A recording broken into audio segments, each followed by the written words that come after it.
Hello friends, स्वागत है आप लोग का हमारे यूट्यूब चैनल अर्चना ऑनलाइन क्लासेस में। आज की इस वीडियो में हम बिहार पैरामेडिकल एग्ज़ाम 2024 के लिए यहाँ पर आपको जो है नेक्स्ट हमारा जो है ये जो है हमारा #5 जो वीडियो होने वाला है, जहाँ पर हम जो है 90 जो आप लोग का क्वेश्चन जितने कि एग्ज़ाम में पूछे जाते हैं इनको करने वाले हैं, जिस टाइप से जो है पूछे जाते हैं एग्ज़ाम में, और सारे सब्जेक्ट्स को भी इसमें इंक्लूड रहेगा आपका। और जो है हम जो क्वेश्चंस को एक्सप्लेन भी करेंगे, तो आप लोग वीडियो को अंत तक ज़रूर देखें, क्योंकि आप लोग का जो है जस्ट जो है 5-6 दिन बचे हुए एग्ज़ाम में, तो इसे आप लोग ज़रूर कर लें। और इसके बाद आप लोग को जो है PYQ किया जाएगा, तो उसे भी आप लोग देख लीजिएगा वीडियोज़ को। तो स्टार्ट करते हैं हम लोग अपना आज का ये वीडियो। तो सबसे पहले यहाँ पर हमारे सामान्य ज्ञान से जो क्वेश्चन है वह स्टार्ट होता है। तो देख सकते हैं यहाँ पर जो है फर्स्ट क्वेश्चन दिया हुआ है, निम्नलिखित में से कौन सा विषय जो है समवर्ती सूची में है। तो यहाँ पर दिया हुआ है कृषि, शिक्षा, पुलिस और रक्षा। तो कौन सा विषय जो है वह समवर्ती सूची में है, कॉन्सेक्रेंट लिस्ट में है, तो वह जो आपका शिक्षा है। कौन सा है? शिक्षा है। इसके अलावा शिक्षा के अलावा समवर्ती सूची में जो अन्य विषय को शामिल किया गया है, सर यहाँ पर शिक्षा हो जाएगा ऑप्शन नंबर बी 1 का। और कौन कौन से शामिल किया गया, तो राष्ट्रीय जलमार्ग को, परिवार नियोजन को, जनसंख्या नियंत्रण को, समाचार पत्र को, कारखाना को, आर्थिक सामाजिक योजना, इन सभी को जो है जो समवर्ती सूची है इसमें शामिल किया गया है। अब नेक्स्ट क्वेश्चन यहाँ पर हमारा, जिस समिति की सिफारिश पर भारत में पंचायती राज की स्थापना की गई उसका जो अध्यक्ष कौन था। तो यहाँ पर जो भारत में पंचायती राज की स्थापना की गई थी उसका जो अध्यक्ष था वो था बलवंत राय मेहता। यहाँ पर मैं 2 का ऑप्शन नंबर सी जो है वह सही हो जाएगा। जो बलवंत राय मेहता समिति, इसकी स्थापना कब हुई थी? इसकी स्थापना जो 1957 ईस्वी में हुई थी। ओके, अब अगला क्वेश्चन यहाँ पर हमारा, भारत में पंचायती राज व्यवस्था सर्वप्रथम राजस्थान और कौन से राज्य में जो आरंभ की गई थी। यहाँ पर ऑप्शन दिया हुआ है हरियाणा, गुजरात, उत्तर प्रदेश या फिर आंध्र प्रदेश। तो भारत में जो पंचायती राज की जो व्यवस्था है यह सबसे पहले राजस्थान में शुरू की गई थी। और कहाँ शुरू गई थी? तो वह आंध्र प्रदेश में शुरू की गई थी। तो यहाँ पर हमारा 3 का ऑप्शन नंबर डी जो है वह सही हो जाएगा। नेक्स्ट क्वेश्चन यहाँ पर है, भारत में चालू मूल्यों पर प्रति व्यक्ति न्यूनतम आय वाला राज्य जो है वो कौन सा है। तो प्रति व्यक्ति जो न्यूनतम आय सबसे कम आय वाला जो राज्य है वह कौन सा है, तो वह यहाँ पर हो जाएगा आपका बिहार। ओके, यह जो प्रति व्यक्ति आय जो सबसे कम यहाँ पर होता था, तो यह हमारा कौन सा राज्य हो जाएगा, तो यह बिहार हो जाएगा। 4 का ऑप्शन नंबर यहाँ पर सही हो जाएगा। नेक्स्ट क्वेश्चन यहाँ पर, निम्नलिखित प्रत्यक्ष करों में से किस कर से सरकार को अधिकतम राजस्व की प्राप्ति होती है। तो यहाँ पर दिया हुआ है निगम कर, कॉर्पोरेट टैक्स या फिर आयकर, संपत्ति कर या दान कर। तो इसमें से क्या हो जाएगा राइट आंसर? तो जो निगम कर होता है, कॉर्पोरेट टैक्स, इस कर से जो है सरकार को अधिकतम जो राजस्व की प्राप्ति होती है। यहाँ पर हमारा ऑप्शन नंबर ए सही हो जाएगा। अब नेक्स्ट क्वेश्चन यहाँ पर मेगा, यहाँ पर जो 5 का कौन सा ऑप्शन नंबर है जो वह सही हो जाएगा। नेक्स्ट यहाँ पर मेगा स्नीज की पुस्तक का नाम क्या है। तो यहाँ पर अर्थशास्त्र, ऋग्वेद, पुराण और इंडिका दिया हुआ है। तो मेगा जो स्नीज है इसकी पुस्तक का नाम क्या है, तो इसकी पुस्तक का नाम जो इंडिका है। तो यहाँ पर हमारा 6 का ऑप्शन नंबर डी जो है वह सही हो जाएगा। इससे क्या होता है, इंडिका जो है इस पुस्तक से मौर्यकालीन प्रशासन की, नगर व्यवस्था और जो सामाजिक जीवन है इसकी जानकारी मिलती है। और ये किसकी पुस्तक है, तो यह मेगा स्नीज की पुस्तक है। ओके, नेक्स्ट क्वेश्चन यहाँ पर, हर्षचरितम नामक पुस्तक किसने लिखी। यहाँ पर ऑप्शन दिया हुआ है कालिदास, बाणभट्ट, विष्णुगुप्त या फिर परिमल गुप्त ने। तो जो हर्षचरितम नामक पुस्तक है इसके लेखक कौन थे, तो इसके लेखक थे बाणभट्ट। कौन थे? बाणभट्ट। तो यहाँ पर हमारा जो 7 का ऑप्शन नंबर बी है वह सही हो जाएगा। ये आपका जो है बाणभट्ट जो वो कौन थे, तो यह जो है हर्षवर्धन के दरबारी कवि थे। और यह जो ग्रंथ है यह हर्ष का इतिहास जानने का एक महत्वपूर्ण स्रोत है। ओके, नेक्स्ट यहाँ पर मुद्रा राक्षस नामक पुस्तक का लेखक कौन था। तो ये मुद्रा राक्षस नामक पुस्तक है, इसके लेखक का नाम पूछा जा रहा है कौन था, तो वो कौन था, तो वो था विशाख दत्त। कौन था? विशाख दत्त था। और यहाँ पर हमारा 8 का ऑप्शन नंबर सही हो जाएगा। और विशाख दत्त जो था इन्होंने न केवल मुद्रा राक्षस नामक पुस्तक को लिखा, इसके अलावा जो देवी चंद्र जो गुप्तम पुस्तक है इसको भी उन्होंने लिखा है। और नेक्स्ट यहाँ पर दिया हुआ है, और कौटिल्य ने जो यहाँ पर दिया हुआ है, कौटिल्य की बात की जाए तो इसने जो अर्थशास्त्र को लिखा है, किसको लिखा है? कौटिल्य ने अर्थशास्त्र को लिखा है। और नेक्स्ट यहाँ पर दिया हुआ है, बाणभट्ट की बात करें तो अभी हमने देखा बाणभट्ट ने हर्षचरित को लिखा था। और कादम्बरी ने यहाँ पर जो बाणभट्ट ने हर्षचरित को भी लिखा है और कादम्बरी भी लिखा है। ओके, नेक्स्ट क्वेश्चन यहाँ पर हमारा नौकरशाही यानी कि यहाँ पे ब्यूरोक्रेसी का कार्य जो है वो क्या है? सरकार की नीतियों को लागू करना है, फिर प्रशासन चलाना है, मंत्रियों की सहायता करना या उपरोक्त सभी। तो जो नौकरशाही होता है ब्यूरोक्रेसी, इसका कार्य क्या होता है? इसका कार्य होता है उपरोक्त सभी यानी कि सरकार की नीतियों को लागू करना, प्रशासन चलाना और मंत्रियों की सहायता करना। तो यहाँ पर 9 का ऑप्शन नंबर डी जो है वह सही हो जाएगा। नेक्स्ट क्वेश्चन यहाँ पर सत्यार्थ प्रकाश की रचना जो है किसके द्वारा की गई थी? राजा राम मोहन के द्वारा या फिर महात्मा गांधी द्वारा या स्वामी विवेकानंद के द्वारा या फिर स्वामी दयानंद सरस्वती के द्वारा। तो जो सत्यार्थ प्रकाश है इसकी रचना किसके द्वारा की गई थी? तो इसकी रचना जो है स्वामी दयानंद सरस्वती के द्वारा की गई थी। तो यहाँ पर हमारा 10 का ऑप्शन नंबर डी सही हो जाएगा। नेक्स्ट क्वेश्चन यहाँ पर अनुशीलन समिति जो थी वह क्या थी? अनुशीलन समिति के बारे में यहाँ पर पूछा जा रहा है। तो यहाँ पर ऑप्शन दिया हुआ है नारी उत्थान के प्रति समर्पित थी या फिर विधवा विवाह को प्रोत्साहित करने वाली थी या फिर जो मजदूरों के कल्याण में रुचि रखने वाली या फिर एक क्रांतिकारी संगठन थी। तो बात की जाए अनुशीलन समिति की तो वह क्या थी? तो अनुशीलन समिति जो है वह एक क्रांतिकारी संगठन थी। तो यहाँ पर हमारे 11 का ऑप्शन नंबर डी जो है वह राइट हो जाएगा। और बात की जाए इसके जो है स्थापना की, अनुशीलन समिति की स्थापना की बात की जाए तो यह जो है वारिंद्र कुमार घोष और भूपेंद्र दत्त ने 1907 ईस्वी में आपका जो है बंगाल में क्रांतिकारी जो संस्था है अनुशीलन समिति का स्थापना किया था 1907 में। ओके, इसे याद रखिएगा। नेक्स्ट क्वेश्चन यहाँ पर भारत में सबसे अधिक कॉफ़ी उत्पन्न करने वाला राज्य कौन सा है? तो यहाँ पर ऑप्शन दिया महाराष्ट्र, कर्नाटक, तमिलनाडु और केरल। तो भारत में सबसे अधिक कॉफ़ी उत्पन्न करने वाले राज्य की बात की जाए तो वह कौन है? वह आपका कर्नाटक राज्य है। और यह जो है भारत में कॉफ़ी के कुल उत्पादन का आपका जो है 56.5% जो ओनली यहाँ पर कर्नाटक उत्पादन करता है, इसलिए सबसे अधिक कॉफ़ी उत्पन्न करने वाला राज्य कर्नाटक है। नेक्स्ट यहाँ पर भारत में जनसंख्या वृद्धि के इतिहास में कौन सा वर्ष महाविभाजन का वर्ष यानी कि ग्रेट डिवीजन ऑफ ईयर कहलाया जाता है?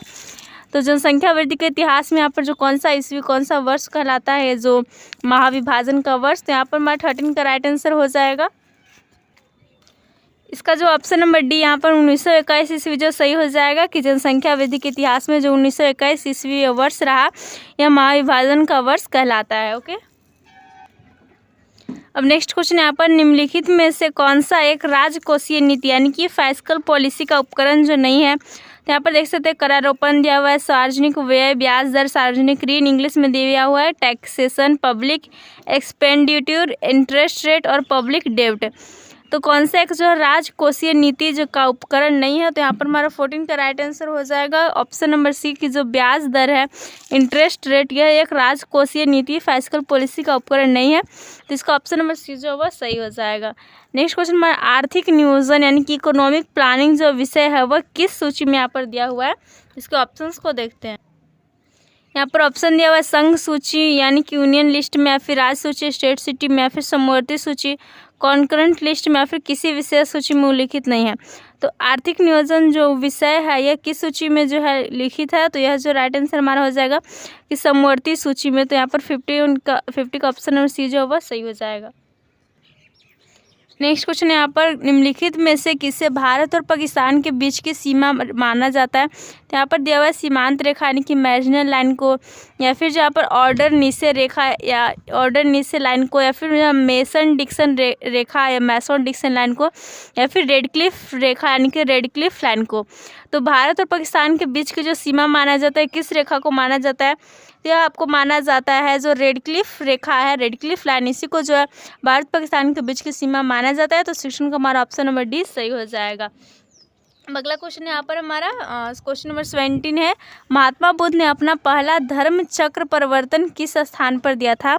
तो महात्मा बुद्ध ने अपना जो पहला धर्म चक्र परिवर्तन जो है वह कहाँ दिया था? तो वह सारनाथ में दिया था। ओके, तो यहाँ पर 17 का ऑप्शन नंबर बी जो है वह सही हो जाएगा। और बात की जाए महात्मा बुद्ध के यहाँ पर जो सारनाथ जो है इसमें अपना उन्होंने जो 5 भिक्षुओं को यह जो धर्म चक्र परिवर्तन है यह दिया था। ओके, और 35 वर्ष की आयु में जो महात्मा बुद्ध है पूर्णिमा के दिन जो है वो बिहार के जो बोध गया स्थान है ना, इस पर जो है संबोधि यानी कि आत्मज्ञान की प्राप्ति हुई थी बिहार के बोध गया में महात्मा बुद्ध को। ओके, अब नेक्स्ट क्वेश्चन यहाँ पर मगध की प्रथम राजधानी जो है वो कौन सी थी? पाटलिपुत्र, वैशाली, गिरिवर यानी कि राजगृह या फिर चंपा। तो बात करें जब मगध की प्रथम राजधानी की, तो वो कौन सी थी, तो वह थी आपका जो है राजगृह, यानी कि ग्रीवर्ज भी जिसे कहते हैं। तो 18 का ऑप्शन नंबर सी जो है वह सही हो जाएगा। तो आपको जो प्रथम राजधानी की यहाँ पर बात हो रही है तो यह राजगृह हो जाएगा। और उसके बाद में जो उदयन ने जो राजधानी को ग्रीविज से पाटलिपुत्र स्थानांतरित कर दिया, यानी कि जो उदयन है उसने जो है मगध की राजधानी को बाद में जो है, सबसे पहले तो यहाँ पर कौन था, तो राजगृह था, ग्रीवर्ज था, लेकिन उदयन ने जो है मगध की राजधानी को बाद में पाटलिपुत्र जो है स्थानांतरित कर दिया था। ओके, नेक्स्ट यहाँ पर क्वेश्चन, निम्नलिखित में से किसको संविधान द्वारा मौलिक अधिकारों को लागू करने की शक्ति दी गई है। तो यहाँ पर दिया हुआ ऑप्शन भारत के सभी न्यायालयों को, संसद को, राष्ट्रपति को, या फिर यहाँ पर दिया हुआ सर्वोच्च न्यायालय और उच्च न्यायालयों को। तो किसको संविधान द्वारा मौलिक अधिकार को लागू करने की जो शक्ति दी गई है, तो हमारा राइट आंसर हो जाएगा यहाँ पर जो है सर्वोच्च न्यायालय और उच्च न्यायालय को जो है मौलिक अधिकार को लागू करने की शक्ति दी गई है। तो 19 का ऑप्शन नंबर डी जो है वह सही हो जाएगा। नेक्स्ट क्वेश्चन यहाँ पर, भारत का राष्ट्रपति किसके द्वारा जो हटाया जा सकता है, लोकसभा द्वारा, संसद के द्वारा, भारत के मुख्य न्यायाधीश द्वारा, या फिर प्रधानमंत्री द्वारा। तो जो भारत का राष्ट्रपति होता है तो वो जो किसके द्वारा हटाया जा सकता है, तो वह जो है संसद के द्वारा हटाया जा सकता है। यहाँ पर 20 का ऑप्शन और बी हमारा सही हो जाएगा। ये जो आपका संविधान के जो है अनुच्छेद 61 में दिया हुआ है कि राष्ट्रपति जो पर जो है महाभियोग जो है चलाकर उसको जो है राष्ट्रपति को उसके पद से हटाया जा सकता है। ओके, यहाँ पर 20 का ऑप्शन में भी जो है वो सही हो जाएगा। अब नेक्स्ट यहाँ पर हम जो सामान्य विज्ञान के क्वेश्चंस को स्टार्ट करते हैं। तो यहाँ पर जो सामान्य विज्ञान से पहला क्वेश्चन है, आलू यानी कि पोटैटो जो होता है वह किस कुल का है, यानी कि यहाँ पर आलू का जो कुल पूछा जा रहा है कौन सा होता है, ग्रैमिनी, सोलेनेसी, कंपोजिट, या फिर कुकुरबिटेसी। तो इसका राइट आंसर हो जाएगा कि आलू जो है वो आपका सोलेनेसी कुल के अंतर्गत आता है। 21 का हमारा ऑप्शन नंबर सी जो है वह सही हो जाएगा। ओके, और आलू के लिए जो हम बात करें मिट्टी का pH मान कितना होना चाहिए, तो वह 6.5 होनी चाहिए। नेक्स्ट यहाँ पर एक मनुष्य को भोजन में केवल दूध, अंडे और रोटी दिया जाता है तो वह सामान्यतः रोगी होगा किसका। तो यहाँ पर ऑप्शन दिया हुआ है रिकेट्स रोग का, बेरी रोग का, स्कर्वी रोग का, या फिर रतौंधी रोग का। तो अगर हम किसी मनुष्य को भोजन में केवल दूध दे, अंडा दे और रोटी दे तो वह किसका जो है रोगी हो जाएगा, तो वह जो है यहाँ पर स्कर्वी रोग से पीड़ित हो जाएगा। 22 का हमारा ऑप्शन सी जो है वह सही हो जाएगा। स्कर्वी रोग आपको जो है विटामिन सी की कमी से हो जाता है, तो इसे दूर करने के उससे जो खट्टे फल खाने की हिदायत दी जाती है। नेक्स्ट क्वेश्चन यहाँ पर, किस क्रिया के फलस्वरूप पौधों में ऑक्सीजन का निकास और कार्बन डाइऑक्साइड का अवशोषण होता है। तो कौन सा यहाँ पर जो प्रोसेस का नाम पूछा जाए, इसमें ऑक्सीजन जो है बाहर निकलता है और कार्बन डाइऑक्साइड जो है वो उसका अवशोषण होता है, यूज़ होता है। तो यहाँ पर दिया हुआ प्रकाश संश्लेषण, परासरण, वाष्पोत्सर्जन, या फिर विसरण। तो राइट आंसर यहाँ पर हमारा हो जाएगा कि जो प्रकाश संश्लेषण, फोटोसिंथेसिस की क्रिया होती है, इसके फलस्वरूप क्या होता है, ऑक्सीजन O2 जो है वो बाहर निकलता है और कार्बन डाइऑक्साइड का अवशोषण होता है। पौधे जो है वो क्या करते हैं, जल को और साथ में कार्बन डाइऑक्साइड को लेते हैं और सूर्य के प्रकाश और क्लोरोफिल की उपस्थिति में ऑक्सीजन का निर्माण करते हैं और जो ग्लूकोज का निर्माण करते हैं। तो इसमें हमारा क्या होता है, ऑक्सीजन बाहर निकलता है और यहाँ पर कार्बन डाइऑक्साइड का यूज़ होता है। तो इसलिए हम यहाँ पर 23 का ऑप्शन नंबर ए जो है वह सही हो जाएगा। नेक्स्ट क्वेश्चन यहाँ पर, पुष्प धारण करने वाले पौधों में शर्करा का स्थानांतरण किस रूप में होता है। यहाँ पर दिया फ्रक्टोज, सुक्रोज, सेलोज, या फिर ग्लूकोज। तो जो पुष्प धारण करने वाले पौधे होते हैं उनमें अगर बात की जाए शर्करा के जो स्थानांतरण किसके द्वारा होता है, तो वह हो जाता है आपका सुक्रोज के माध्यम से होता है। तो 24 का ऑप्शन और बी सही हो जाएगा। नेक्स्ट क्वेश्चन यहाँ पर, क्लोरोफिल निर्माण के लिए आवश्यक जो है वह क्या होता है, कॉपर और जिंक दिया हुआ है यहाँ पर, या फिर कैल्शियम और लोहा, जिंक और बोरोन, या फिर लोहा और मैग्नीशियम। तो बात करें यहाँ पर क्लोरोफिल के लिए, तो इसके लिए आवश्यक घटक क्या होते हैं, तो वो Fe यानी कि आपके लोहा हो जाते हैं और जो है मैग्नीशियम हो जाते हैं, Mg सूचित हम लोग करते हैं। और क्लोरोफिल के कारण ही जो क्या होता है, पत्तियाँ जो है हरे रंग का होता है। तो यहाँ पर हमारा जो क्या हो जाएगा, क्लोरोफिल निर्माण के लिए आवश्यक क्या है, तो वह हो जाता है लोहा और मैग्नीशियम। तो 25 का ऑप्शन नंबर डी जो है वह सही हो जाएगा। इसके अलावा जो क्लोरोफिल है इसमें जो क्या होता है, प्रकाश में जो है बैंगनी, नीला और लाल रंग को जो है ग्रहण करता है। लाइट में से जो बैंगनी कलर का होता है और जो नीला होता है और लाल रंग को ग्रहण करता है। ओके, नेक्स्ट क्वेश्चन यहाँ पर, प्रकाश संश्लेषण में ऊर्जा परिवर्तन का जो क्रम है वह क्या होता है। तो यहाँ पर दिया विद्युत प्रकाश, रासायनिक, या फिर प्रकाश रासायनिक, या रासायनिक प्रकाश, यांत्रिक, या फिर यांत्रिक प्रकाश। यानी कि प्रकाश संश्लेषण में जो ऊर्जा का परिवर्तन होता है इसका क्रम क्या है, यानी कि यहाँ पर पूछा जा रहा है ऑर्डर, इसका पूछा जा रहा है कौन सा होता है। तो वो कौन सा हो जाएगा, तो वो हो जाएगा आपका कि प्रकाश रासायनिक, यानी कि प्रकाश संश्लेषण में जो ऊर्जा होता है उसमें प्रकाश ऊर्जा जो है रासायनिक ऊर्जा में बदलता है। तो यहाँ पर हमारा 26 का ऑप्शन और बी जो है वह सही हो जाएगा। और यह जो क्रिया है यह कहाँ होती है, यह जो क्लोरोफिल के ग्राना में यह जो है क्रिया होती है, और इसे हम लोग क्या कहते हैं, इसे जो है हील क्रिया भी कहा जाता है। ओके, हील रिएक्शन भी कहा जाता है। अब हम लोग चलते हैं अपने अगले क्वेश्चन की ओर। नेक्स्ट यहाँ पर कोशिका में भोजन या ग्लूकोज का ऑक्सीकरण कहाँ होता है। तो जो सेल में भोजन या फिर उनका ग्लूकोज का जो ऑक्सीकरण है वह कहाँ होता है। तो यहाँ पर ऑप्शन दिया हुआ है क्रोमोसोम्स में, कोशिका द्रव में, केंद्रक में या फिर माइटोकॉन्ड्रिया में। तो 27 का राइट आंसर हो जाएगा कि जो कोशिका द्रव है इसमें, कोशिका द्रव में ही जो है भोजन ग्लूकोज का ऑक्सीकरण होता है। तो 27 का जो ऑप्शन और बी है वह सही हो जाएगा। बात करें कोशिका द्रव के साइटोप्लाज्म की, तो यह क्या है, यह जो है आपका जीव द्रव का एक भाग होता है जो कि कोशिका भित्ति और केंद्रक के बीच होता है। यह कोश जो साइटोप्लाज्म होता है यह आपका क्या होता है, जीव द्रव का एक भाग होता है जो कि कोशिका भित्ति और केंद्रक के बीच होता है, और इसे जो हम लोग साइटोप्लाज्मा इसका जो है दूसरा नाम होता है, इंग्लिश में कहते हैं। और यह बहुत ही गाढ़ा, पारभासी और जो है चिपचिपा पदार्थ होता है। ओके, अब नेक्स्ट क्वेश्चन यहाँ पर फलों को कृत्रिम ढंग से पकाया जाता है, किसके द्वारा पकाया जाता है। तो यहाँ पर ऑप्शन दिया मीथेन से, एथिल से, एसिटिलीन से या फिर सोडियम क्लोराइड से। तो फलों को जो कृत्रिम ढंग से आर्टिफिशियली जो किससे पकाया जाता है, तो यह पकाया जाता है आपका जो एसिटिलीन जो होता है इसी के द्वारा पकाया जाता है। ओके, और इसको जो है ढंग से पकाने के लिए एसिटिलीन और क्या एथिलीन गैस का यूज़ किया जाता है। ठीक है, और इसके सूत्र की बात करें तो क्या हो जाता है, इसका सूत्र हो जाता है आपका C2H2, और यह जो आपका क्या होता है क्रियाशील एक गैस होता है। ठीक है, और स्वतंत्र अवस्था में बहुत कम में पाया जाता है। और बात करें औद्योगिक रूप में तो यह जो है कैल्शियम कार्बाइड पर जल की क्रिया से बनाया जाता है। मतलब औद्योगिक स्तर पर बड़े बड़े उद्योगों में यह जो है कैल्शियम कार्बाइड जो होता है इस पर जल की क्रिया से बनाया जाता है एसिटिलीन, और इसी को जो है फलों को कृत्रिम ढंग से पकाने में यूज़ किया जाता है। नेक्स्ट यहाँ पर सबसे बड़े बीज जो है वह पाए जाते हैं किसमें, रेफ्लेशिया में, लोडेशिया में, यूकेलिप्टस में या फिर कटहल में। तो बात करें सबसे बड़े बीज की किस में पाए जाते हैं, तो यह पाए जाते हैं आपके लोडेशिया में। तो यहाँ पर मैं 29 का ऑप्शन और बी जो है वह सही हो जाएगा। अब नेक्स्ट क्वेश्चन यहाँ पर रात्रि के समय में पेड़ पौधे के नीचे सोना नहीं चाहिए, क्योंकि यहाँ पर क्या दिया हुआ है ऑप्शन, रात्रि के समय पेड़ पौधे केवल कार्बन डाइऑक्साइड मुक्त करते हैं, या फिर जो दिया हुआ है रात्रि के समय पेड़ पौधे केवल ऑक्सीजन मुक्त करते हैं, या फिर रात्रि के समय पेड़ों के नीचे गर्मी होती है, ये रात्रि के समय जो पत्तियां अधिक गिरती है। तो रात्रि के समय हमें जो पेड़ पौधों के नीचे जो है नहीं सोना चाहिए। क्यों नहीं सोना चाहिए, क्योंकि जो पेड़ पौधे होते हैं रात के समय में वो केवल कार्बन डाइऑक्साइड को जो मुक्त करते हैं, और जो कार्बन डाइऑक्साइड को मुक्त करते हैं ऑक्सीजन नहीं मुक्त करते हैं, और हम भी जो क्या करते हैं कार्बन डाइऑक्साइड नहीं छोड़ते, ऑक्सीजन की आवश्यकता होती है। इस कारण जो है 30 का यहाँ पर ऑप्शन मेरे सही हो जाएगा कि रात्रि के समय जो पेड़ पौधे केवल कार्बन डाइऑक्साइड ही मुक्त करते हैं, इसलिए हमें जो है वहाँ पर नीचे नहीं सोना चाहिए। नेक्स्ट क्वेश्चन यहाँ पर पृथ्वी तथा अन्य ग्रह सूर्य के चारों ओर चक्कर लगाते हैं, सबसे पहले जो है किसने सिद्ध किया था। तो जो पृथ्वी होती है और अन्य सारे जो ग्रह हैं सूर्य के चारों ओर चक्कर लगाते हैं, यह सबसे पहले किसने सिद्ध किया था। तो यह जो है कोपरनिकस ने आपको जो है यह सौरमंडल को सारे को बताया था, खोज की थी। तो 31 का यहाँ पर ऑप्शन नंबर ए जो है वह सही हो जाएगा। और हम बात करें कि जो केपलर थे एक वैज्ञानिक, ये भी इन्होंने जो है ग्रहों के जो गति के नियम को दिया था, किसने दिया था, केपलर ने दिया था, इसे याद रखिएगा। नेक्स्ट है कॉस्मिक किरणों की खोज किसने की थी। तो यहाँ पर दिया हुआ है ब्रूनो रोसी ने, विक्टर हेस ने, कोपरनिकस ने या फिर एडविन हबल ने।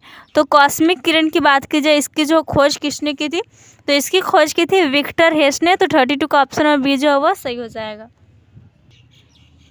नेक्स्ट क्वेश्चन यहाँ पर निम्न में से किस अभिक्रिया के कारण जो तारे चमकते हैं। तो यहाँ पर दिया हुआ है कार्बन का नाइट्रोजन में परिवर्तन या हाइड्रोजन का हीलियम में परिवर्तन, उपरोक्त दोनों के कारण यह सभी असत्य हैं। तो किस क्रिया के कारण जो है तारे चमकते हैं, तो क्रिया यहाँ पर जो किस अभिक्रिया के कारण जो है तारे चमकते हैं, तो वो हो जाएगा कि कार्बन का नाइट्रोजन में परिवर्तन और हाइड्रोजन का हीलियम में परिवर्तन, इसके कारण जो है तारे चमकते हैं। यहाँ पर 33 का ऑप्शन नंबर सी जो है वह सही हो जाएगा। नेक्स्ट यहाँ पर सूर्य के सबसे नज़दीक जो है तारा है वह कौन सा है। तो यहाँ पर दिया हुआ है बीटा सेंटोरी, अल्फा सेंटोरी या फिर 3 सेंटोरी, यहाँ पर एंटोरी या फिर प्रोक्सिमा सेंटोरी। तो सूर्य के सबसे नज़दीक तारा की बात की जाए तो वो कौन है, तो वो आपका प्रोक्सिमा सेंचुरी जो आपका तारा है, यह सूर्य के सबसे नज़दीक का तारा है। तो 34 का यहाँ पर ऑप्शन नंबर डी जो है वह सही हो जाएगा। यह सूर्य से कितना बात करें प्रकाश वर्ष दूर है, तो वह जो 4.3 लाइट ईयर यानी कि प्रकाश वर्ष से जो है दूर है प्रोक्सिमा सेंचुरी जो तारा है। और इसका जो है सबसे पहले अध्ययन किया था किसने, तो गैलीलियो ने 1609 ईस्वी में। कब? गैलीलियो ने जो है 1609 ईस्वी में जो पहली बार दूरबीन का इस्तेमाल करके जो है आसमान के इसके अध्ययन किया था। अगला क्वेश्चन यहाँ पर एक प्रकाश वर्ष में जो कितने किलोमीटर होते हैं, तो एक प्रकाश वर्ष में बात करें कितने किलोमीटर होते हैं, तो वो हो जाता है आपका 9.46 गुना 10⁻12 किलोमीटर। तो यहाँ पर मैं 35 का ऑप्शन और बी जो है वह सही हो जाएगा। नेक्स्ट क्वेश्चन यहाँ पर एक किसान 10 मीटर की भुजा वाले एक वर्गाकार खेत की सीमा 40 सेकंड में चक्कर लगाता है, तो 2 मिनट 90 सेकंड के बाद किसान के विस्थापन का जो परिमाण है वो कितना मीटर हो जाएगा। तो यहाँ पर राइट आंसर क्या हो जाएगा हमारा, तो इससे हम जो विस्थापन निकालेंगे इसका, तो वह आ जाएगा हमारे 10√2 मीटर। तो यहाँ पर 36 का ऑप्शन नंबर डी जो है वह सही हो जाएगा। अब अगला क्वेश्चन है यहाँ पर एक प्रयोग के दौरान अंतरिक्ष यान से एक सिग्नल को पृथ्वी पर पहुँचने में 5 मिनट का समय लगता है, तो पृथ्वी पर स्थित स्टेशन से उस यहाँ पर जो है अंतरिक्ष यान की दूरी जो है वह क्या हो जाएगी। तो उस अंतरिक्ष यान की हम दूरी निकालेंगे, दूरी इक्वल टू 4 गुना समय करके ऐसे, तो हमारा क्या आ जाएगा आंसर, वह आ जाएगा 9 गुना 10⁻10 मीटर। यहाँ पर 37 का ऑप्शन नंबर डी जो है वह सही हो जाएगा। नेक्स्ट क्वेश्चन यहाँ पर किसी वस्तु की लंबाई जो है वो 1.214 मीटर पाई गई, इस मापन में जो न्यूनतम अनिश्चितता क्या हो जाएगी। तो न्यूनतम अनिश्चितता जो इसमें क्या हो जाएगी, तो यह जो है यहाँ पर मापी गई लंबाई दिया हुआ है 1.214 और जो न्यूनतम अनिश्चितता होती दशमलव के तीसरे अंक में एक की होगी, दशमलव के तीसरे अंक के एक में होगी, तो क्या हो जाएगी, वो हो जाएगा आपका 0.001 मीटर। यहाँ पर प्लस माइनस लग जाएगा, तो 38 का यहाँ पर हमारा ऑप्शन नंबर ए जो है वो सही हो जाएगा। ओके, अगर आप लोगों को कोई भी क्वेश्चन में जो डाउट होता है तो आप लोग जो कमेंट करके पूछ सकते हैं। अब नेक्स्ट यहाँ पर है एक वस्तु जो है वृत्ताकार पथ के केंद्र पर गतिमान है, तो वस्तु जो है 5 सेकंड में वृत्तीय पथ के केंद्र पर 60 डिग्री का कोण बनाती है, तो इसके कोणीय वेग का जो मान है वो क्या हो जाएगा। तो इसके कोणीय वेग का मान क्या हो जाएगा, वो हो जाएगा आपका कोणीय वेग जो फॉर्मूला होता है ओमेगा इज इक्वल टू आपको लिखना है θ/t करके निकल जाएगा और आ जाएगा π/15 रेडियन पर सेकेंड। तो यहाँ पर जो ऑप्शन नंबर 39 का ये जो है वह सही हो जाएगा। नेक्स्ट क्वेश्चन यहाँ पर एक कांटी पर 60 न्यूटन के बल से हथौड़े से प्रहार किया गया, कांटी की नोक के अनुप्रस्थ काट का क्षेत्रफल जो है वो यहाँ पर 0.001 सेंटीमीटर स्क्वायर है। तो कांटी की नोक द्वारा आरोपित दाब की जो है गणना करना क्या हो जाएगा। तो दाब इज इक्वल टू हमारा क्या हो जाता है, दाब इज इक्वल टू हो जाता है बल बटा क्षेत्रफल, और इस फार्मूले पर भी हम जो इसे रखेंगे। क्षेत्रफल हमारे यहाँ पर क्या हुआ 0.001 सेंटीमीटर स्क्वायर है, इसको मीटर स्क्वायर में चेंज करेंगे तो वो क्या आ जाएगा, वह आ जाएगा आपका 1 गुना 10⁻−7 यहाँ पर जो क्या आ जाएगा मीटर स्क्वायर यह आ जाएगा। तो बल हमारा कितना दिया हुआ 60 न्यूटन, तो 60 बटा में हम लिखेंगे 1 गुना 10⁻−7, तो क्या आ जाएगा यहाँ पर आ जाएगा आपका 6 गुना 10⁸ और बल का ऐसा मात्रा क्या हो जाता है न्यूटन पर मीटर स्क्वायर हो जाता है। तो यहाँ पर हमारा जो 40 का ऑप्शन नंबर ये है वह सही हो जाएगा। नेक्स्ट क्वेश्चन यहाँ पर दूध में निम्न डाइसैकेराइड उपस्थित रहता है, यानी कि दूध में कौन सा जो डाइसैकेराइड उपस्थित होता है। तो यहाँ पर ऑप्शन दिया हुआ है ग्लूकोज है, लैक्टोज है, माल्टोज है, फिर सभी। तो दूध में अगर डाइसैकेराइड की बात करें कौन सा डाइसैकेराइड पाया जाता है, तो वह पाया जाता है आपका लैक्टोज। तो 41 का ऑप्शन नंबर बी जो है वह सही हो जाएगा। नेक्स्ट क्वेश्चन यहाँ पर भोजन का जो अनिवार्य अवयव है वो कौन सा है। यहाँ पर दिया हुआ है ग्लूकोज, प्रोटीन, कार्बोहाइड्रेट, स्टार्च, यानी कि इनमें से कौन सा जो सबसे अनिवार्य अवयव है जो हमारे शरीर के लिए जो आवश्यक होता है वो भोजन में शामिल करना चाहिए। तो वो कौन सा हो जाएगा, तो वो हो जाएगा यहाँ पर जो स्टार्च होता है यह जो भोजन का अनिवार्य अवयव होता है। तो 42 का ऑप्शन नंबर डी यहाँ पर सही हो जाएगा। नेक्स्ट यहाँ पर कांच पर लिखने के लिए निम्न अम्ल का प्रयोग किया जाता है, यानी कि कांच पर लिखने के लिए कौन से अम्ल का एसिड का यूज किया जाता है। तो यहाँ पर देवा सल्फ्यूरिक अम्ल का, या फिर हाइड्रोजन फ्लोराइड अम्ल, या फिर नाइट्रिक अम्ल, या फिर हाइड्रोजन फ्लोराइड, यहाँ पर सॉरी हाइड्रोजन क्लोराइड यहाँ पर अम्ल की बात की जा रही है। तो कांच पर लिखने के लिए कौन सा अम्ल का यूज किया जाता है, तो कांच पर लिखने के लिए जो है हाइड्रोजन फ्लोराइड अम्ल का यूज किया जाता है। तो 43 का ऑप्शन नंबर भी सही हो जाएगा। नेक्स्ट क्वेश्चन यहाँ पर निम्न में से कौन भौतिक परिवर्तन है, यानी कि यहाँ पर कुछ जो परिवर्तन दिया है इसमें पूछा कौन भौतिक परिवर्तन है।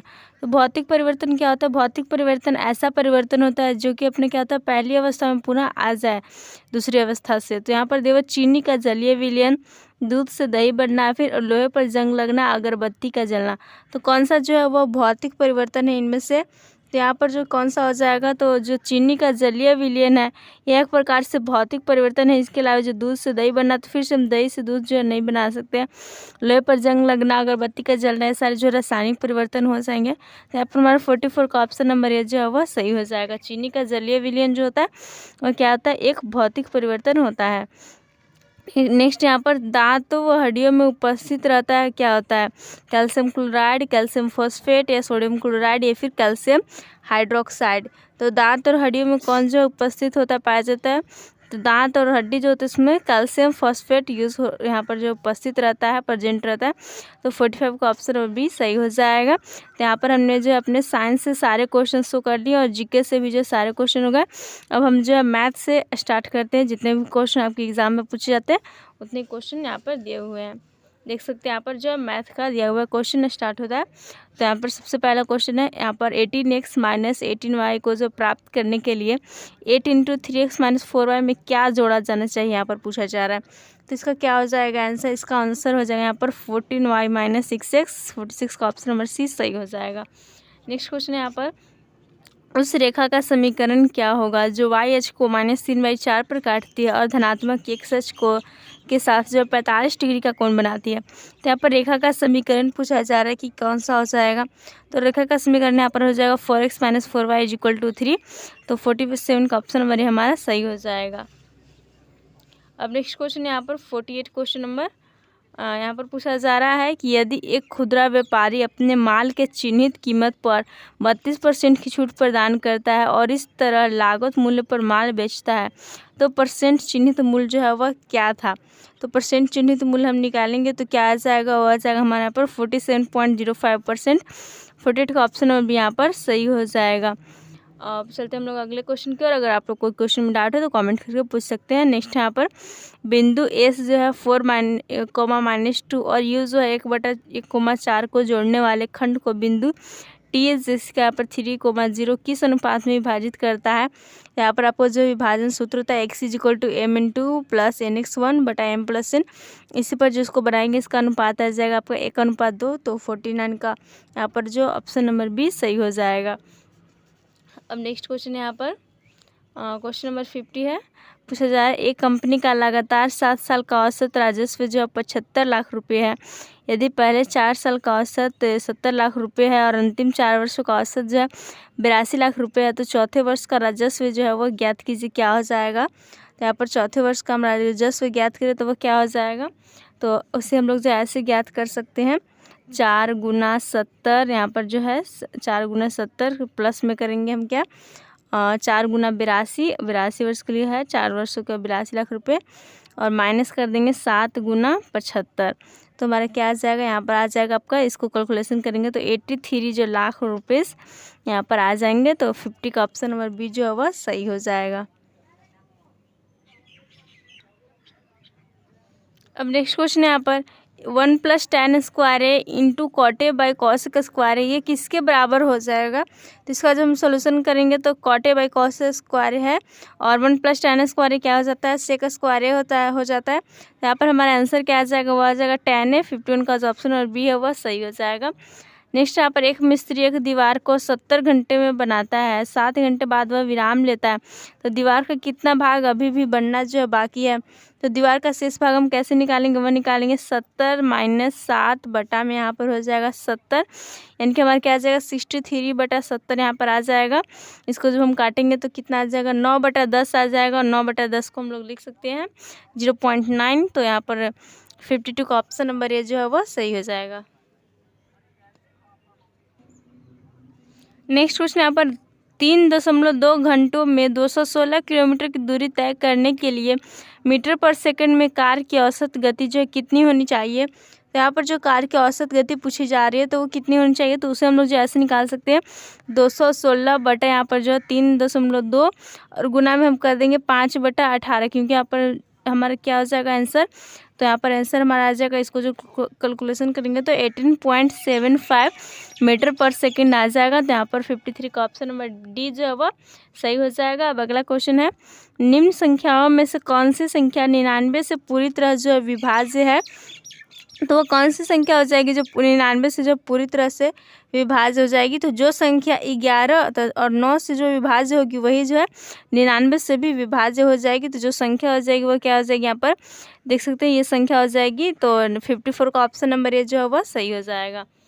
नेक्स्ट क्वेश्चन है यहाँ पर पूछा जा रहा है, किसी मूलधन पर यदि 2 वर्षों का जो साधारण ब्याज है 1400 रुपये और चक्रवृद्धि ब्याज 1449 रुपये है, तो ब्याज का दर जो है वो कितना हो जाएगा।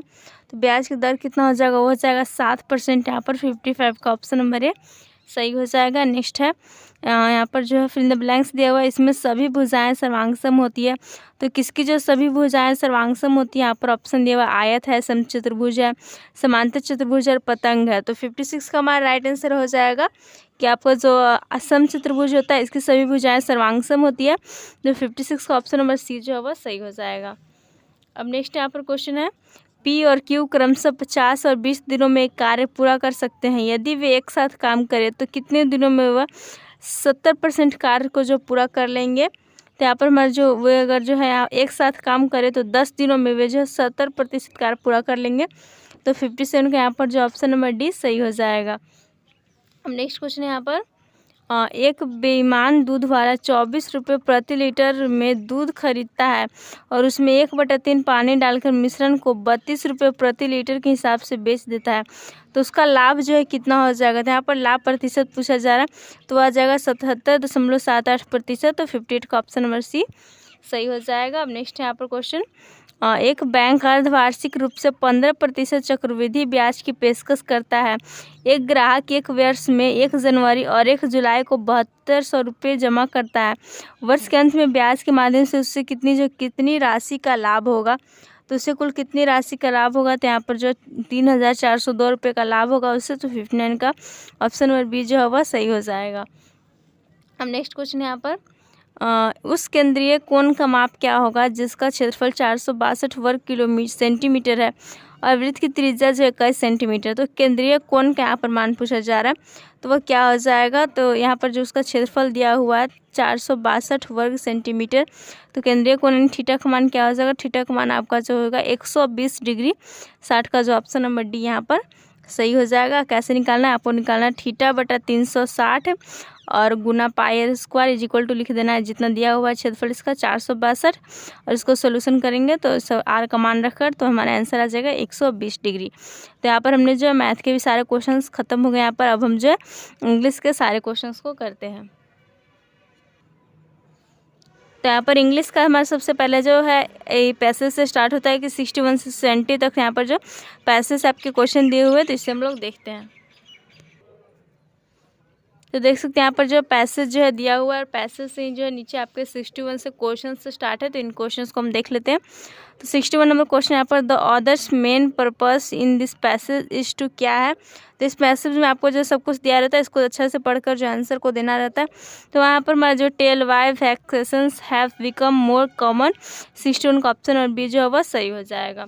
अब नेक्स्ट क्वेश्चन है यहाँ पर, according to the passage we need vacations now more than ever because we have, यहाँ पर क्या हो जाएगा, तो because we have a more carefree nature। तो 62 का ऑप्शन नंबर यहाँ पर राइट हो जाएगा।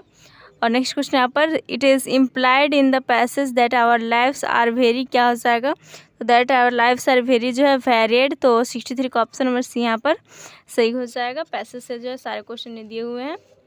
अब नेक्स्ट क्वेश्चन यहाँ पर, used in the passage the word figurative in line 1 में मस्ट नियरली मीन्स, इसका प्रिगुरेटिव वर्ड का जो मीन्स पूछा जा रहा है, अर्थ पूछा जा रहा है, क्या हो जाएगा, तो हो जाएगा आपका प्रिविलेज। तो 64 का ऑप्शन और बी यहाँ पर सही हो जाएगा। नेक्स्ट यहाँ पर, the contemporary attitude towards vacations is best expressed by which of the following proverbs. तो इसका जो राइट आंसर हो जाएगा all work and no play makes Jack a dull boy. तो 65 का ऑप्शन नंबर सी जो है वो राइट हो जाएगा। नेक्स्ट यहाँ पर जो पैसेज 2 स्टार्ट है तो और इससे भी क्वेश्चंस जो है दिए हुए हैं। तो देख सकते हैं यहाँ पर जो आपका पैसेज ये दिया हुआ है और इससे जो है यहाँ पर क्वेश्चन स्टार्ट होता है। क्वेश्चन नंबर जो है 66 से स्टार्ट होता है। All of the following are true except that, यहाँ पर क्या हो जाएगा, तो that only a third of those aboard perished, तो 66 का यहाँ पर जो पैसे से दिया हुआ था ऑप्शन नंबर ए सही हो जाएगा। नेक्स्ट यहाँ पर all of the following contributed to the large death toll except, क्या हो जाएगा, तो वो हो जाएगा यहाँ पर जो द कैरपेथिया, तो 67 का ऑप्शन नंबर डी जो है वह सही हो जाएगा। अगला क्वेश्चन है यहाँ पर how many days was the SS Titanic at sea before sinking, तो 68 का राइट आंसर हो जाएगा यहाँ पर 2 डेज यहाँ पर हो जाएगा। ओके, ये सारे जो है पूछे गए क्वेश्चंस बेसिस से। नेक्स्ट यहाँ पर maiden voyage is closest in meaning to, क्या हो जाएगा, तो हो जाएगा यहाँ पर जो है इनएग्रुअल, तो 69 का ऑप्शन नंबर ए जो है वह सही हो जाएगा। नेक्स्ट क्वेश्चन है यहाँ पर what is this passage Conway, यानी कि इस पैसेज से हमें क्या जो सीख मिलता है, तो यहाँ पर हो जाएगा over confidence by builders and owners are was greatly responsible for the sinking of the vessel. 70 का यहाँ पर ऑप्शन नंबर सी जो आपका सही हो जाएगा। अब नेक्स्ट यहाँ पर जो हमारा क्वेश्चन है वो आपका ग्रामर से स्टार्ट होता है। सबसे पहले यहाँ पर दिया हुआ है सिलेक्ट द साइनोनिम ऑफ स्प्लेड, तो साइनोनिम एंटोनिम सारा जो आपको चैनल पर डाला हुआ है आप जा करके देख सकते हैं अगर देखना चाहते हो। तो साइनोनिम यहाँ पर स्प्लेड का बताना है। स्प्लेड का अर्थ क्या होता है, एक सिरे को चौड़ा फैलाना। ओके, क्या होता है, एक सिरे को चौड़ा फैलाना होता है इसका अर्थ। और यहाँ पर ऑप्शन दिया हुआ है निम्बल, निम्बल का अर्थ क्या होता है, फुर्तीला होता है। निम्बल का अर्थ होता है फुर्तीला। और नेक्स्ट यहाँ पर जो है जेड दिया हुआ है, तो जेड का अर्थ होता है चमकीला हरा रंग। और फ्रेड की बात करें तो फ्रेड का अर्थ क्या होता है, जीर्ण या फिर जो थकान के कारण जो क्रोधित होना, गुस्सा होना। और स्प्रेड का अर्थ होता है फैलाना।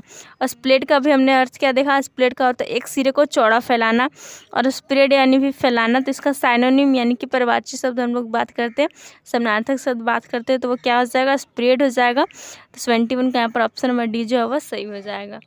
नेक्स्ट यहाँ पर select the word with the correct spelling, यानी कि यहाँ पर करेक्ट स्पेलिंग वाला वर्ड जो चूज करना है, तो वो क्या हो जाएगा, तो यहाँ पर जो कस्टमर जो दिया हुआ है आपका करेक्ट हो जाएगा, जिसका अर्थ क्या होता है, जिसका अर्थ होता है ग्राहक। तो यहाँ पर हमारा 72 का ऑप्शन नंबर बी जो है वह सही हो जाएगा।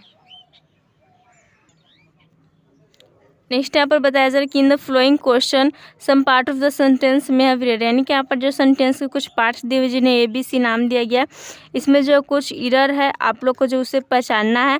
अगर कोई इरर नहीं है तो आप जो ऑप्शन डी को यहाँ पर जो नो इरर को सिलेक्ट कर सकते हैं।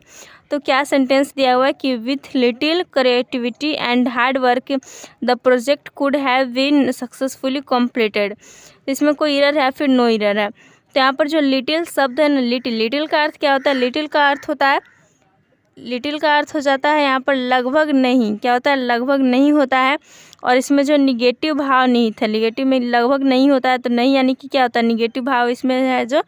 ओके, और ए लिटिल एक होता है ए लिटिल का अर्थ क्या होता है, ए लिटिल का अर्थ हो जाता है आपका थोड़ा सा। ओके, तो यहाँ पर लिटिल की जगह जो ए लिटिल अच्छा रहेगा सब, तो हम यहाँ पर जो किस सिलेक्ट कर सकते हैं, तो यहाँ पर जो हम सिलेक्ट करेंगे आपका जो ऑप्शन नंबर ए है कि यहाँ पर जो with little creativity and hard work, यहाँ पर ए लिटिल यूज़ होना चाहिए। तो यहाँ पर 73 का हमारा ऑप्शन नंबर ए जो है वह सही हो जाएगा। अब नेक्स्ट क्वेश्चन यहाँ पर पूछा जा रहा है कि improve the bracketed part of the sentence, यानी कि यहाँ पर जो ब्रैकेट पार्ट में सेंटेंस है इसको इम्प्रूव कीजिए। तो वह hardly had she finished her dinner then the door bell rang, तो यहाँ पर क्या हो जाएगा, तो यहाँ पर बात करें हार्डली वेन द, तो देम के स्थान पर हम जो वेन का प्रयोग होगा। यहाँ पर जो देम दिया हुआ है हर डिनर, देन नहीं, यहाँ पर क्या हो जाएगा, वेन का यूज़ होगा। ओके, तो यहाँ पर हमारा जो ऑप्शन नंबर 74 का बी है वह सही हो जाएगा। अब अगला क्वेश्चन है यहाँ पर पूछा जा रहा है कि in the following question out of the 4 alternative select the alternative which best express the meaning of the idem of phrase, यानी कि आपका आइडम फ्रेज एक आइडम ऑफ फ्रेज कह सकते दिया हुआ है। तो यहाँ पर जो सिलेक्ट करना है कौन सा जो इसका अर्थ सही हो जाएगा, तो जो new kid on the book block यहाँ पर दिया हुआ है, new kid on the block, तो इसका अर्थ क्या हो जाता है, नवागंतुक हो जाता है। ओके, क्या हो जाता है, नवागंतुक हो जाता है। और इसका समान अर्थ देने वाला इनमें से कौन सा ऑप्शन हो जाएगा, दिया हुआ है यहाँ पर new rules which are born to fail, a junior, a new social trend, या फिर ए न्यू कमर।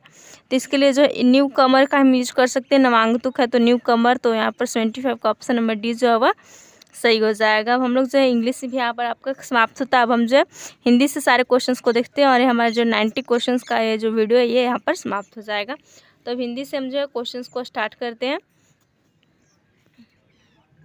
तो यहाँ पर फर्स्ट क्वेश्चन है, सुमन को यह जानकर बहुत दुख हुआ कि वह फेल हो गया। तो यह कौन सा वाक्य है?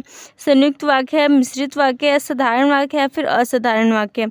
तो देख सकते हैं इस सबक में दिया हुआ, सुमन को यह जानकर बहुत दुख हुआ कि वह फेल हो गया। यहाँ पर जो एक आपका मिश्रित वाक्य हो गया, तो 26 का ऑप्शन और बी जो है वह सही हो जाएगा। नेक्स्ट यहाँ पर परोपकार शब्द में कौन सी संधि है? तो संधि से हमारा जो वीडियो आप लोग का डाला हुआ चैनल पर, कैसे आप पहचाने कौन सा संधि है। तो परोपकार में क्या हो जाएगा? तो परोपकार में संधि की बात करें तो वह हो जाएगा आपका गुण संधि। तो 27 का यहाँ पर जो ऑप्शन और बी है वह सही हो जाएगा। अब नेक्स्ट क्वेश्चन यहाँ पर पूछा जा रहा है कि रामायण शब्द का कौन सा जो है शुद्ध विच्छेदित रूप है? तो रामायण का जो है शुद्ध विच्छेदित रूप की बात करें तो वह क्या हो जाएगा? तो वो हो जाएगा आपका राम जोड़ अयन हो जाएगा, रामायण। तो 28 का यहाँ पर ऑप्शन नंबर सी जो है वह सही हो जाएगा। अब नेक्स्ट क्वेश्चन है यहाँ पर, और सूर सागर की भाषा जो है वह क्या है? ब्रज है, अवधी है, बुंदेली है या फिर भोजपुरी है? तो सूर सागर की अगर बात की जाए तो इसकी भाषा जो ब्रज है, तो 29 के यहाँ पर ऑप्शन नंबर ए सही हो जाएगा। नेक्स्ट सुंदरता शब्द में जो संज्ञा है वह कौन सा है? सुंदरता में भाववाचक संज्ञा, समुदायवाचक है, जातिवाचक है, फिर व्यक्तिवाचक है। तो सुंदरता शब्द में आपका जो भाववाचक संज्ञा है, तो 80 का यहाँ पर ऑप्शन नंबर ए जो सही हो जाएगा, इससे जो भाव प्रकट हो रहा है। और नेक्स्ट है यहाँ पर पंडित शब्द का स्त्रीलिंग रूप क्या हो जाएगा? तो पंडित शब्द का स्त्रीलिंग बात की जाए तो वो हो जाएगा पंडितानी। तो यहाँ पर जो है 81 का ऑप्शन नंबर सी जो है वह सही हो जाएगा। अब नेक्स्ट क्वेश्चन यहाँ पर, व का उच्चारण स्थान क्या हो जाएगा? तो बात करें व का उच्चारण स्थान की तो वह क्या हो जाएगा? तो वो हो जाएगा आपका दंतोष्ठ, यानी कि दंत प्लस ओष्ठ, दंतोष्ठ हो गया। तो 82 का यहाँ पर ऑप्शन नंबर बी सही हो जाएगा। नेक्स्ट क्वेश्चन यहाँ पर, हिंदी वर्णमाला में कुल कितने वर्ण हैं? यहाँ पर देवा 35, 43, 45 या फिर 50। तो बात करें हिंदी वर्णमाला में कुल कितने वर्ण है, तो वह वर्ण की संख्या हो जाता है आपका 43। यहाँ पर 83 का ऑप्शन नंबर बी जो है वह सही हो जाएगा। नेक्स्ट यहाँ पर, जो धातु या शब्द के अंत में जोड़ा जाता है उसे क्या कहते हैं? तो शब्द के अंत में जोड़कर जो शब्द के अर्थ में परिवर्तन लाता है उसे हम लोग करते हैं प्रत्यय। 84 का यहाँ पर ऑप्शन नंबर सी जो है वह सही हो जाएगा। और जो धातु या शब्द के पहले जुड़ता है और उसके अर्थ में परिवर्तन लाता है तो उसे हम लोग क्या कहते हैं? उपसर्ग कहते हैं। नेक्स्ट यहाँ पर, निम्नलिखित में से देशज शब्द का जो शब्द है वह कौन सा है? तो पूछा जा रहा है देशज शब्द जो है वह कौन सा हो जाएगा? तो यहाँ पर अग्नि है, मयूर है, तेंदुआ है और सूरज है। तो यहाँ पर जो है 85 का राइट आंसर क्या हो जाएगा? तो वो हो जाएगा आपका तेंदुआ जो देशज शब्द है। यहाँ पर ऑप्शन नंबर सी सही हो जाएगा। नेक्स्ट क्वेश्चन यहाँ पर, व्यंजन को अन्य किस नाम से जाना जाता है? हल, अच, लुत या फिर मूर्धन्य। तो व्यंजन की बात करें और किस नाम से जाना जाता है? इसे जो हलंत के नाम से जाना जाता है, हल के नाम से। तो 86 का ऑप्शन नंबर यहाँ पर सही हो जाएगा। नेक्स्ट यहाँ पर, पंचानन शब्द में कौन सा समास है? तो बात करें पंचानन शब्द में समास कौन सा हो जाएगा? तो पंच है आनंद, जिसके इसका जो अर्थ निकलता है आपके पंचानन। तो यहाँ पर जो है 87 का ऑप्शन नंबर सी जो है वह सही हो जाएगा। नेक्स्ट क्वेश्चन है यहाँ पर, लेखक शब्द के अंत में कौन सा प्रत्यय जो है लगा हुआ है? तो लेखक के अंत में लेखक का क्या हो जाएगा? अक प्रत्यय यहाँ पर लगा हुआ आपका। तो 88 का ऑप्शन नंबर डी जो है वह सही हो जाएगा। नेक्स्ट क्वेश्चन यहाँ पर, मौन का विलोम शब्द कौन सा हो जाएगा? यहाँ पर दिया मयंक, विकार, मुखर या फिर मौखिक। तो 89 का राइट आंसर यहाँ पर जो मुखर हो जाएगा, मौन का विलोम शब्द क्या हो जाएगा? मुखर। तो 89 का ऑप्शन नंबर सी जो है वह सही हो जाएगा। नेक्स्ट अगला क्वेश्चन यहाँ पर, 15 दिन में एक बार छपने वाली पत्रिका को क्या कहा जाता है? तो 15 दिन में जो एक बार छपने वाली पत्रिका उसे हम लोग कहते हैं पाक्षिक पत्रिका। तो 90 का यहाँ पर ऑप्शन नंबर सी जो है वह सही हो जाएगा। इसके अलावा यहाँ पर वार्षिक पत्रिका भी होती है, मासिक पत्रिका और साप्ताहिक पत्रिका। सप्ताह में एक दिन साप्ताहिक पत्रिका हो जाएगा, महीना में एक दिन मासिक पत्रिका और वर्ष में एक बार वार्षिक पत्रिका, और आपका 15 दिन में एक बार छपने वाली पाक्षिक पत्रिका। तो यहाँ पर हमने जो 90 ऑल क्वेश्चंस देख लिया सारे सब्जेक्ट से, और ये हमारा जो 5वां सेट रहा। और इसके बाद अब हम जो है PYQ को आप लोग को स्टार्ट करेंगे, तो उसे आप लोग ज़रूर देखिएगा। इस वीडियो को देखने के लिए धन्यवाद। वीडियो पसंद आए तो वीडियो को लाइक करें, दोस्तों के साथ शेयर करें, और भी ऐसे वीडियोज़ के लिए चैनल को जरूर सब्सक्राइब कर लें। Thanks for watching.